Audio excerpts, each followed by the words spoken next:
Oke, baik Bapak Ibu. Kita lanjutkan materi yang berikutnya ya terkait dengan pra peradilan. Nah, Bapak Ibu, kalau kita bicara tentang pra peradilan ya, tentunya ini terkait dengan menguji apakah prosedur atau upaya paksa dari penyidik, penuntut umum ya atau hakim sekalipun ya, tapi khususnya lebih ke penekanannya biasa ke penyidik ya, apakah sesuai prosedur atau tidak ya. Kalau tidak sesuai prosedur bagaimana? Apa yang harus dilakukan? Nah, nanti kita belajar di sini. Nah, kalau bicara pra peradilan Bapak Ibu, ya, dari segi pengertian, ya, kalau di Belanda itu dikenal dengan rechter komisaris atau hakim komisaris. Ya. Kalau di Prancis sebagai judge de instruction, ya. Nah, fungsinya adalah sama, mewujud keaktifan hakim dalam upaya paksa, duang middelen. Jadi bagaimana upaya paksa yang dimiliki oleh penyidik dan penuntut ini diuji oleh hakim. Ya, ini sebagai sarana kontrol sebenarnya, mekanisme kontrol yang diberikan oleh undang-undang terhadap upaya paksa ini atau duang middelen ini. Kemudian menentukan sah atau tidaknya tentang apa? Penangkapan, penahanan, penyitaan, pemeriksaan seorang dan juga penggeledahan badan. Dan di sana ya di Belanda sendiri ya dan di Prancis ini adalah merupakan pemeriksaan pendahuluan suatu perkara. Artinya sebelum suatu perkara dimajukan ke pengadilan ya, sebelum suatu perkara diajukan ke pengadilan maka diperiksakan pendahuluan. Apakah bukti yang akan diajukan sudah cukup layak sehingga bisa disidang? Apakah tersangkanya betul ya, sudah sesuai dengan identitasnya. Jadi hal-hal formil dicek dulu lah. Ya, SOP-nya dicek dulu. Kalau nggak sesuai, nggak boleh diajukan, harus dilengkapi dulu. Atau bahkan kadang ditolak. Ya, nah ini peran rektor komisaris. Sama seperti peran pemeriksaan pra pendahuluan di pemeriksaan pendahuluan dalam hukum acara tata usaha negara. Akan dicek apakah yang akan diajukan gugatan TUN itu adalah betul adalah keputusan tata usaha negara oleh pejabat TUN yang sifatnya individual, final, dan konkret. Nah, ini diuji oleh pemeriksaan pendahuluan. Mahkamah Konstitusi juga demikian.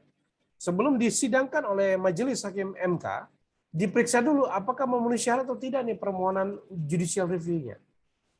Nah, kurang lebih begitu ya Bapak Ibu ya. Jadi pra peradilan ini fungsinya hampir sama. Nah, jadi dia pemeriksaan pendahuluan untuk terkait dengan upaya-upaya paksa yang dilakukan oleh apa yang disebut dengan dimiliki oleh penyidik atau penuntut. Nah, pra peradilan di KUHP diatur demikian. Pra peradilan adalah lembaga satu kesatuan dengan pengadilan negeri. Artinya apa? Dia adalah bagian dari pengadilan negeri dan hanya ada di pengadilan negeri.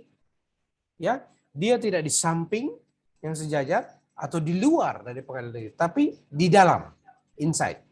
Ya, secara administratif yudisial, ya, personil, peralatan dan finansial ini jadi satu sama pengadilan negeri. Jadi ini merupakan salah satu fungsi justisial dari pengadilan negeri. Ya, bagian dari pengadilan negeri. Bukan sifat yang khusus. Tapi ini bagian dari pengadilan negeri. Nah, kemudian, latar belakang pra peradilan, Bapak Ibu, seperti saya bilang selalu saya sampaikan bahwa kalau bicara hukum acara pidana, bicara KUHP itu pasti melanggar hak asasi manusia. Bicara penangkapan, oh itu melanggar. Penahanan apalagi. Tapi itu dimungkinkan atas perintah undang-undang yang harus dilaksanakan secara ketat, secara jujur, objektif. Nah, tindakan-tindakan paksa penyidik ini ya, seperti penangkapan, penahanan, penggeledahan, penyitaan, pemanggilan dan lain-lainnya ya, itu adalah perampasan kemerdekaan dan pelanggaran hak. Ya, ini dalam konteks hak asasi manusia. Ya, tapi dia tetap dibenarkan karena ini perintah undang-undang. Dalam hukum pidana itu, ya, ini disebut apa namanya? Penghapusan pidana. Alasan-alasan penghapus pidana. Apa alasan-alasan penghapus pidana? Alasannya adalah salah satunya adalah karena perintah undang-undang, perintah jabatan. Nah, ini diuji dulu. Apakah perintah yang dilakukan itu betul-betul atau jangan-jangan nggak benar? Ya. Nah, ini yang harus dipastikan terlebih dahulu Bapak Ibu. Ya. Nah, kemudian kalau dilihat lagi berikutnya, oke. Nah, tindakan paksa dilakukan secara bertanggung jawab dan sesuai dengan ketentuan undang-undang. Pertanyaannya, kalau tidak dilakukan sesuai ketentuan undang-undang bagaimana? Ya harus dianggap tidak sah.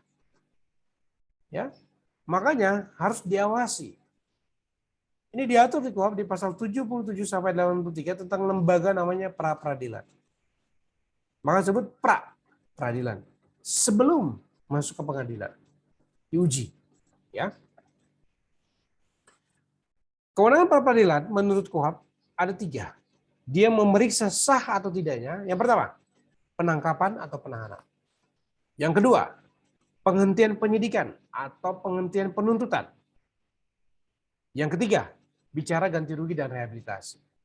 Ya, kenapa ada ganti rugi dan rehabilitasi?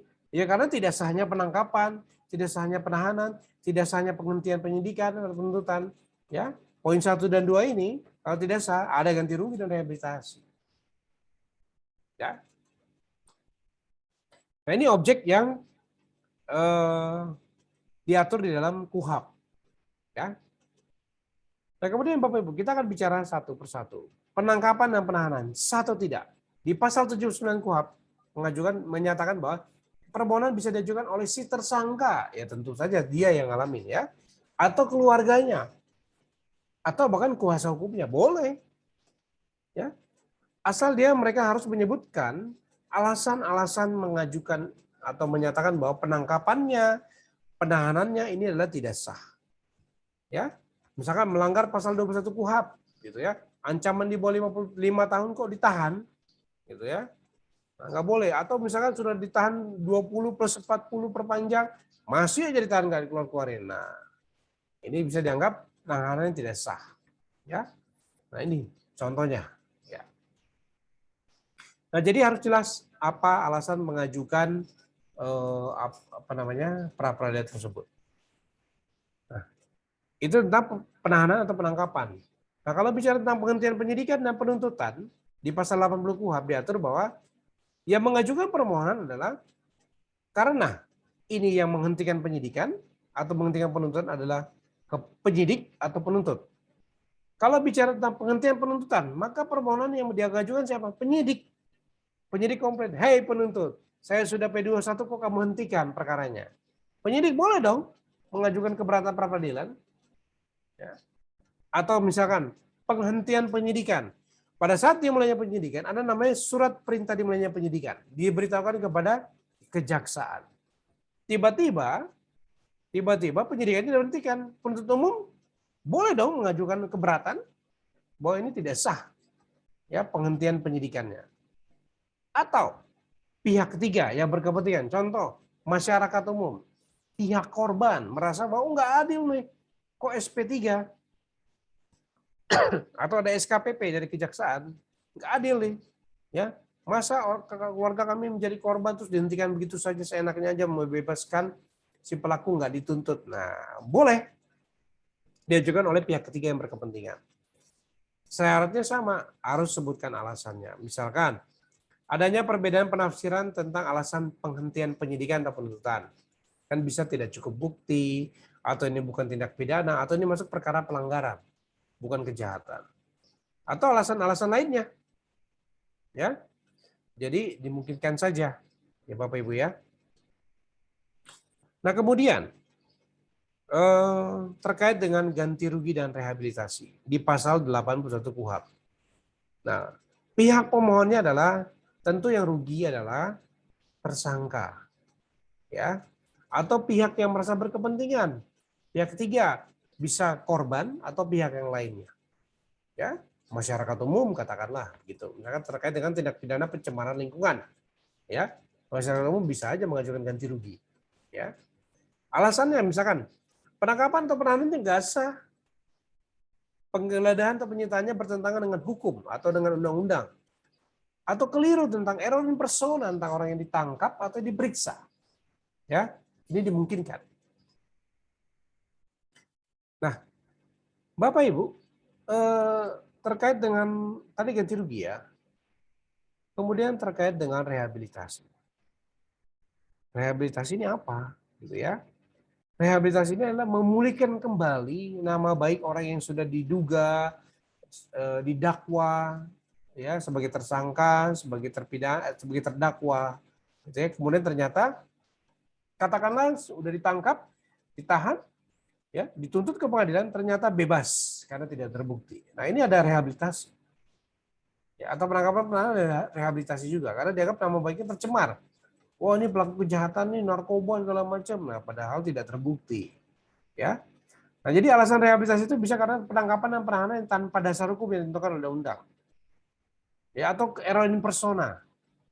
Ya atau hukum yang diterapkan atau keliru atau perkaranya tidak diajukan ke pengadilan. Ya mereka bisa mengajukan yang tadi ya SP3 atau SKPP tadi dari kejaksaan ya. Bisa mengajukan rehabilitasi. Nah, Bapak Ibu, terkait penyitaan, prinsipnya adalah yang kita belajar di kuliah sebelumnya, menyita itu harus izin ketua pengadilan. Kecuali dalam hal mendesak yang bisa dilaksanakan penyitaan tanpa izin ketua pengadilan, ya boleh, ya. Tapi setelah itu wajib meminta persetujuan dari pengadilan KPN, ya. Katakanlah misalkan penyitaan sudah mendapat izin ketua pengadilan, kemudian dilanjutkan pra peradilan. Maka pra-peradilan itu hanya memeriksa pelaksanaan penyitaan yang sudah tepat atau tidak sesuai. Ini sesuai prosedur atau enggak? Ya. Jadi tidak etis kalau misalkan penyitaan sudah dapat izin, kemudian kita pra-peradilkan, ya tidak etis kemudian memeriksa izin penyitaan yang diterbitkan oleh Ketua Pengadilan Negeri. Diuji sendiri izin Ketua Pengadilan Negerinya ya, oleh majelis hakimnya. Enggak etis, ya. Tapi kalau dia belum dapat izin, udah disita, ya, padahalnya tidak mendesak, nah ini bisa diuji melalui penyitaan yang tidak sah, ya. Akibat hukumnya apa kalau misalkan dikabulkan? Ya dikembalikanlah barang sitaannya, ya. Atau misalkan ini pihak ketiga punya nih, nggak ada kaitan tindak pidana, kebetulan aja ada di rumah tersangka, ya, maka dianggap sebagai barang milik tersangka, padahal nggak ada kaitannya. Kebetulannya dia lagi nincip di situ, misalkan katakanlah dia maling mobil, ya mobilnya dia sendiri dia taruh di situ tapi disita, lah dia kan numpang parkir di situ, misalkan, ya dianggap penyitaannya tidak sah karena nggak terkait dengan tindak pidana. Contoh ya Bapak Ibu ya. Nah kemudian, nah ini perkembangan yang barunya, bukan baru sih, maksudnya update-nya ya di 2011 dan 2014 ada putusan MK terkait dengan pra peradilan ini. Tadinya kan Bapak Ibu, pra peradilan itu kan hanya bicara sah atau tidaknya penangkapan atau penahanan, sah atau tidaknya penghentian penyidikan atau penghentian penuntutan, bicara tentang ganti rugi, rehabilitasi, plus soal penyitaan yang tidak sah. Tetapi melalui putusan MK ini, ya, ini ditambah, diperluas objek sengketa atau objek pemeriksaan dari pra peradilan. Selain yang tadi itu, tiga hal tadi, ditambah dengan penetapan tersangka. Tentang penyitaan pun ditegaskan di sini. Tentang penggeledahan pun masuk. Ya, ini bermula dari hakim yang ada fotonya di materi saya, Pak Sarpin. Ya, beliau dulu sebagai hakim tunggal yang memeriksa perkara pra peradilan Budi Gunawan, BG. Ya, yang dulu calon ketua KPK kalau tidak salah ya, kasusnya. Kemudian terkait dengan rekening gendut Polri, ya. Kemudian BG ditetapkan sebagai tersangka. Kemudian di BG melalui kuasa hukumnya mengajukan pra peradilan atas penetapan tersangka.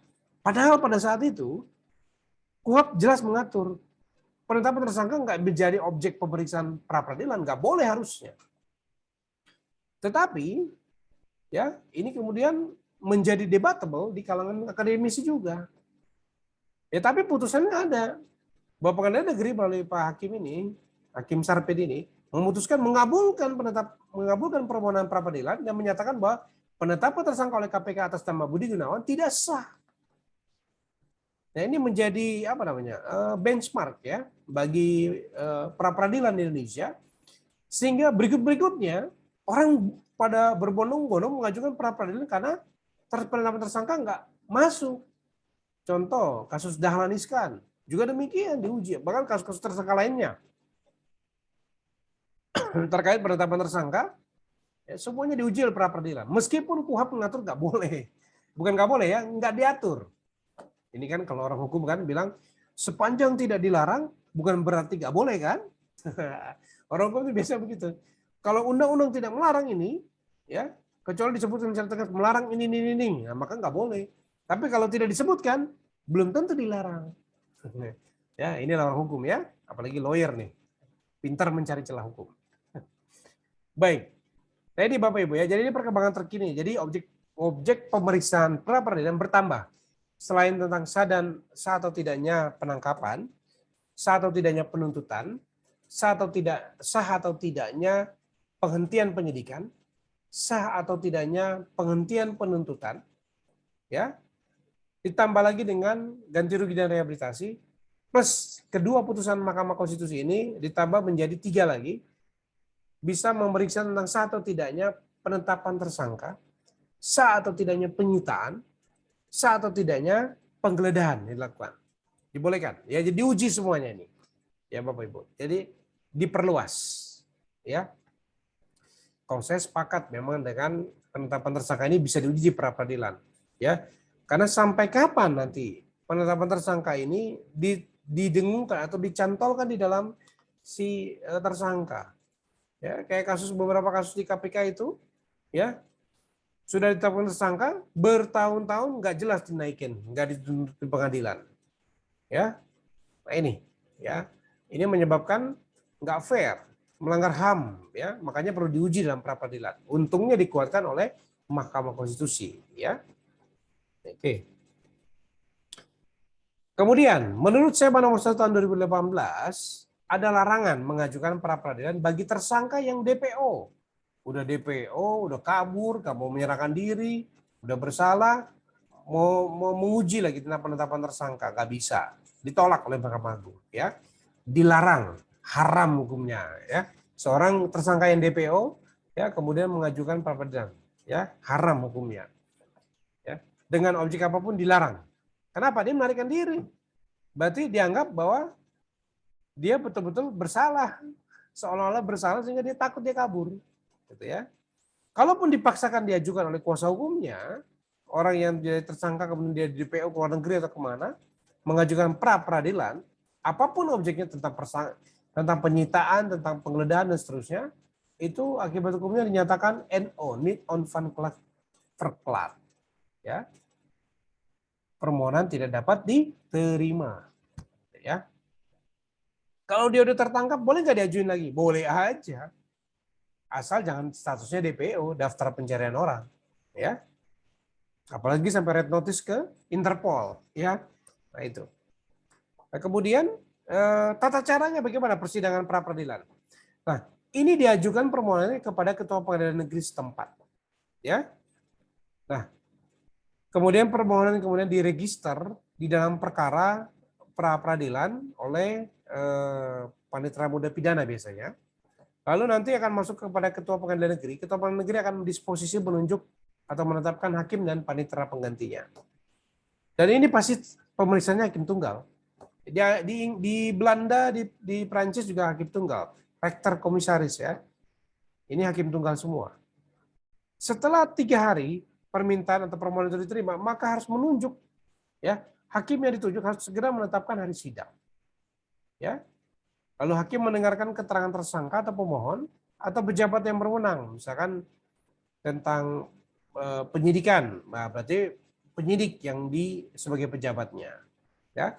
Dan dalam waktu 7 hari harus segera diputus, ya, di dalam pengadilan, ya. Artinya hari ke-7 itu sudah ada putusan.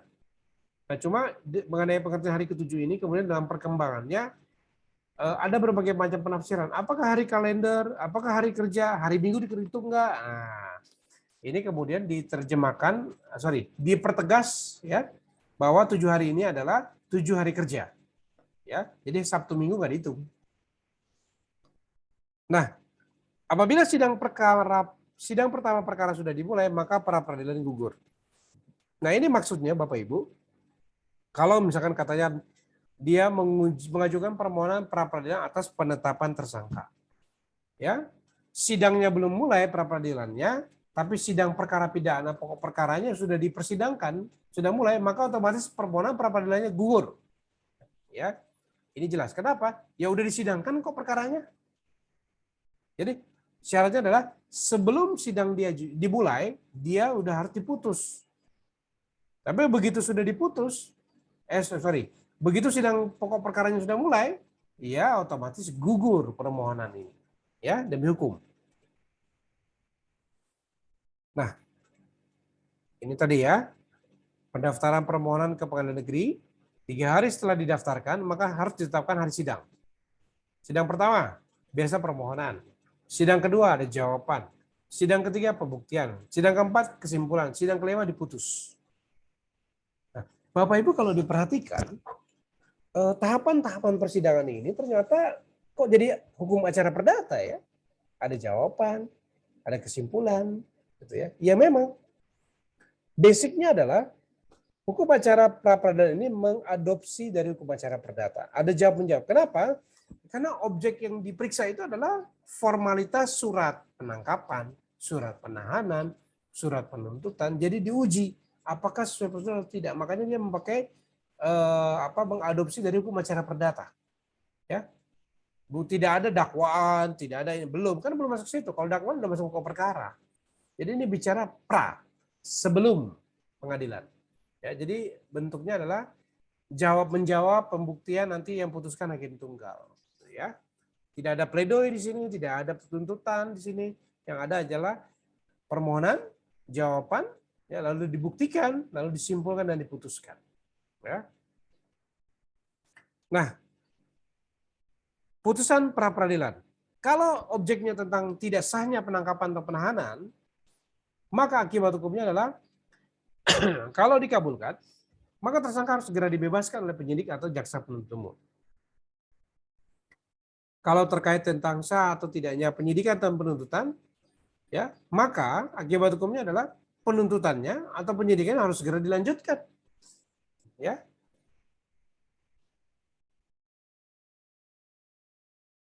Kalau terkait ganti rugi dan rehabilitasi, ya, misalkan karena alasan penangkapannya nggak sah, maka harus dicantumkan jumlah ganti ruginya berapa. Lalu rehabilitasinya disebutkan dalam putusan. Ya. Kalau tentang penghentian penyidikan atau penuntutan hanya akibat hukumnya adalah tentang rehabilitasi aja. Bukan tentang ganti rugi. Nah,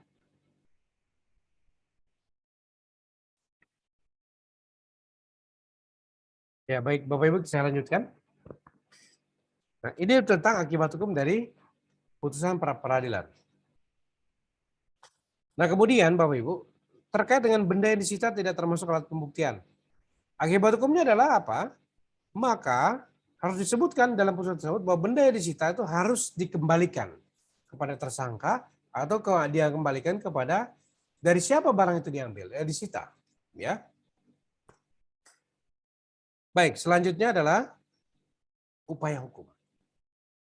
Nah, Bapak Ibu, putusan pra peradilan ini tidak dapat dimintakan banding, ya. Tidak dapat dimintakan banding, ya. Terhadap apa? Terhadap putusan yang terkait dengan penetapan sah atau tidaknya penangkapan dan penahanan. Atau putusan ganti rugi dan rehabilitasi ini nggak boleh banding, ya. Dilarang oleh KUHP. Yang bisa dimintakan banding adalah terkait dengan penghentian penyidikan atau penghentian penuntutan. Ini boleh dimintakan banding. Nah, pengadilan tinggi yang menerima banding atas penghentian penyidikan atau penghentian penuntutan yang tidak sah ini, ketika dia memutuskan, maka ini menjadi putusan akhir. Pengadilan terakhir. Nggak bisa lagi kasasi ke Mahkamah Agung. Jadi hanya sampai tingkat pengadilan tinggi. Ya, khusus untuk tidak sahnya penghentian penyidikan atau penuntutan. Ya, jadi Bapak Ibu dibedakan ya. Nah, lalu kemudian ganti rugi. Di KUHP diatur ganti rugi ini adalah hak seseorang untuk mendapat pemenuhan atas tuntutan. Ya, bentuknya adalah imbalan uang. Kenapa dia mendapat imbalan uang? Ya karena dia salah tangkap karena salah penahanan yang nggak sesuai prosedur, ya, atau dituntut diadili tanpa sesuai alasan yang sesuai undang-undang, ya. Misalkan pada saat diperiksa dia dipukulin, nah, ya, disetrum, banyak kasus kayak gitu ya, yang tidak sedikit sebenarnya, tapi ada juga yang tidak terungkap sebenarnya, ya. Atau karena error in persona, ya. Oh, ternyata dia bukan pelakunya, seharusnya pelakunya si X, yang ditangkap adalah si Y, ya. Atau misalkan hukumnya keliru, ya. Nah, ini semua dilaksanakan dalam konteks hukum acara perdata. Acara pidana, ya. Nah, kemudian Bapak Ibu, nah ini ada beberapa dasar hukum tentang ganti kerugian, ada di pasal 1 ayat 22 KUHP, pasal 77 huruf B KUHP, pasal 95 dan 96, ada di PP 27 tahun 83, PP 95 2015. Ya. Nanti Bapak Ibu bisa cek sendiri masing-masing ya. Nah, jangka waktunya ada nih Bapak Ibu kalau kita mau mengajukan ganti kerugian menurut PP ya, ada. Apa itu? Nah, tuntutan ganti kerugian hanya dapat diajukan paling lama 3 bulan. 3 bulan sejak kapan? Sejak petikan putusan atau salinan putusan diterima dan sudah berkekuatan hukum tetap. Ya. Artinya, misalkan di pengadilan negeri dinyatakan bahwa oh iya dia bebas. Nah, menuntut ganti rugi. Oke, tapi masih ada jaksa masih kasasi. Atau dia divonis bersalah. Kemudian dia mengajukan banding. Nah, kemudian masih mengajukan lagi kasasi. Nah, itu sampai inkrah dulu. Ya, baru bisa dihitung 3 bulannya. Ya. Nah, kalau tuntutan berdasarkan pasal 77 huruf B, ya, jangka waktu 3 bulan itu dihitung dari saat tanggal pemberitahuan penetapan pra peradilan. Ya, jadi tergantung kasusnya. Ya. Nah, ini jadi ada perbedaan ya Bapak Ibu ya. Di pasal 7 PP nomor 95 2015 ini mengatur ada kalau ganti kerugian berdasarkan pasal 95 paling lama 3 bulan sejak putusan berkekuatan tetap. Ya. Kalau menurut pasal 77 dia 3 bulannya dari tanggal pemberitahuan penetapan pra peradilan. Ya, berbeda, jangan tertukar ya Bapak Ibu. Nah, ganti kerugian ini mekanismenya harus melalui pra peradilan. Ya. Atau gugatan perdata biasa. Boleh. Atau digabungkan dengan tuntutan ganti kerugian dengan perkara pidana. Begitu jaksa akan melakukan penuntutan kepada terdakwa berapa tahun, ya apa ancaman pidananya, digabungkan dengan tuntutan ganti rugi, ditambahin ganti rugi, dia harus ganti rugi kepada korban. Boleh. Ya. Nah, biasanya mekanisme yang sering umum dipakai itu melalui mekanisme pra peradilan. Ya. Jadi korban mengajukan pra peradilan atas hal ini. Ya. Nah, besarannya di PP diatur minimal 500. Kalau di pasal dia tuntutannya berdasarkan pasal 77 huruf B dan pasal 995 ya minimalnya adalah 500.000. Ya. Maksimalnya adalah 100 juta. Nah, kalau misalkan tuntutan berdasarkan pasal 95 yang mengakibatkan ya luka berat atau cacat, maka minimal tuntutannya adalah 25 juta dan maksimal 300 juta. Ya.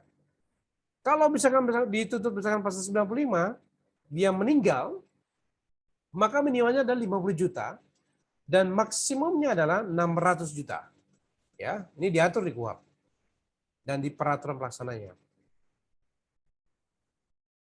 Ya, ini Bapak Ibu ya. Jadi ada aturan mainnya, ya, ada batasan-batasan minimum dan maksimumnya, ya. Nah, pertanyaannya, siapa yang berhak mengajukan ganti rugi? Bisa tersangka, ya, kalau statusnya masih penyidikan, bisa terdakwa, kalau sudah di pengadilan, bisa terpidana, kalau udah divonis tapi ternyata bebas. Atau kalau dia meninggal, ahli warisnya bisa menuntut hal ini, ya, Bapak Ibu. Rehabilitasi. Di KUHP diatur bahwa rehabilitasi adalah hak seseorang.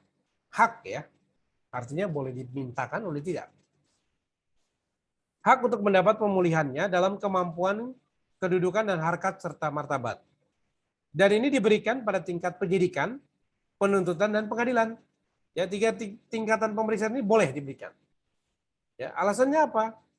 Karena ditangkap, ditahan, dituntut, diadili tanpa alasan yang sah atau tidak sesuai prosedur. Ya, atau misalkan keliru orangnya, keliru hukumnya, error in persona, error in hukumnya. Ya. Nah, ini menurut tata aturan KUHP sama. Di pasal 1 ayat 23 menegaskan demikian. Tidak boleh menurut aturan yang lain. Nah, kemudian Bapak Ibu, nah ini ada beberapa dasar hukumnya, ada di KUHP, di PP, dan juga di SEMA 11 tahun 85. Ya. Nah, kalaupun ada update-nya nanti ya, nanti bisa dikoreksi kalau ada update terbarunya ya. Saya tidak mengikuti soal ini. Ya. Nah, kemudian Bapak Ibu, nah yang berhak mengajukan siapa? Bisa tersangka, bisa keluarga tersangka, bisa kuasanya. Ya. Tengah waktunya adalah 14 hari sejak putusan tentang sah atau tidaknya penangkapan penahanan diberitahukan kepada pemohon. Ya. Kalau putusannya bebas gimana? Atau onslah, lepas dari segala tuntutan. Ya otomatis harus disebutkan oleh hakim di dalam amar putusannya bahwa terdakwa harus dilakukan rehabilitasi. Dengan ini direhabilitasi nama baiknya. Ya disebutkan jelas ya. Nah, kalau nggak dicantumkan, maka harus dimohonkan ke pengadilan tingkat pertama, itu pengadilan negeri. Ya, ini diatur di SEMA 11 nomor tahun 85, ya, jelas. Ya, jadi di cover semua peraturan itu mengcovernya, ya. Udah aman ini, ya, di cover semua. Nah, kemudian juga Bapak Ibu, ada namanya restitusi. Nah, ini terkait dengan Undang-Undang nomor 13 tahun 2006 tentang perlindungan saksi dan korban. Ya. Lalu ada PP nomor 44 2008 tentang pemberian kompensasi, restitusi dan bantuan kepada saksi dan korban, dan peraturan LPSK, Lembaga Perlindungan Saksi dan Korban, nomor 1 tahun 2010 tentang standar operasional prosedur permohonan dan pelaksanaan restitusi. Ya. Apa itu restitusi? Restitusi adalah ganti rugi diberikan kepada korban atau keluarganya oleh pelaku atau oleh pihak ketiga. Bentuknya apa? Bisa pengembalian harta milik yang dicuri, yaitu misalkan gitu, kalau pencurian, atau ganti kerugian untuk kehilangan atau penderitaan. Ya, atau penggantian biaya untuk tindakan tertentu. Ini diatur di PP nomor 44 tahun 2008. Ya. Nah, kemudian juga Bapak Ibu, kompensasi. Ya, ada restitusi, ada kompensasi nih. Nah, kompensasi adalah ganti kerugian yang diberikan oleh negara kepada pelaku yang tidak mampu memberikan ganti kerugian sepenuhnya yang menjadi tanggung jawabnya. Nah, ada namanya restitusi, ya, ya, ini dibayarkan oleh si pelaku langsung. Kalau dia nggak mampu, maka ada namanya kompensasi dari negara. Negara bantu ini, bayarin, gitu ya, diatur. Tapi ini hanya terkait dengan korban pelanggaran HAM berat, diatur, ya, restitusi, kompensasi, sorry, ya. Kalau restitusi untuk apa? Ya untuk perkara-perkara tindak pidana pada umumnya, ya. Nah, pengajuan restitusi ini diajukan setelah pelaku dinyatakan bersalah berdasarkan putusannya yang sudah berkekuatan hukum tetap. Nah, ini tata caranya harus melalui LPSK, Lembaga Perlindungan Saksi dan Korban. Nanti LPSK kan setelah menerima permohonan akan memeriksa secara substansi apakah memenuhi syarat atau tidak. Kalau oke, tentu akan ada rekomendasi dari LPSK. Ya, LPSK akan mengajukan permohonan restitusi ini ke pengadilan negeri dan dalam waktu 30 hari, ya, pengadilan negeri akan memberikan putusan atas permohonan restitusi tersebut, dikabulkan atau ditolak. Ya. Kalau dikabulkan, ya, akibat hukumnya adalah pelaku tindak pidana atau pihak ketiga, maka dia wajib melaksanakan penetapan pengadilan tersebut. Ya, dalam jangka waktu 30 hari sejak diterimanya tanggal salinan penetapan pengadilan tersebut. Ya, kalau dikabulkan. Tetapi ya, prakteknya belum tentu gampang ya Bapak Ibu ya. Nah, ini contoh kasusnya Bapak Ibu ya. Di 2018 ada pengamen korban salah tangkap, dia terima uang ganti kerugian. Ini ceritanya ada kasus pembunuhan di Cipulir, sesama pengamen juga. Seorang pengamen diduga dijadikan tersangka, ya temannya dia juga, temannya korban. Kemudian dalam pemeriksaan pengadilan dia dinyatakan bebas karena tidak terbukti. Dan dia kemudian menerima ganti rugi. Ya, Bapak Ibu bisa lihat nih berita tahun 2018 ya. Oke, Bapak Ibu. Sekian dulu terkait dengan pra peradilan. Apabila Bapak Ibu ada pertanyaan, ya bisa menyampaikan melalui Google Classroom ya. Kita bisa berdiskusi lewat situ. Baik, demikian dari saya Bapak Ibu. Terima kasih atas perhatian Bapak Ibu semuanya. Salam sehat.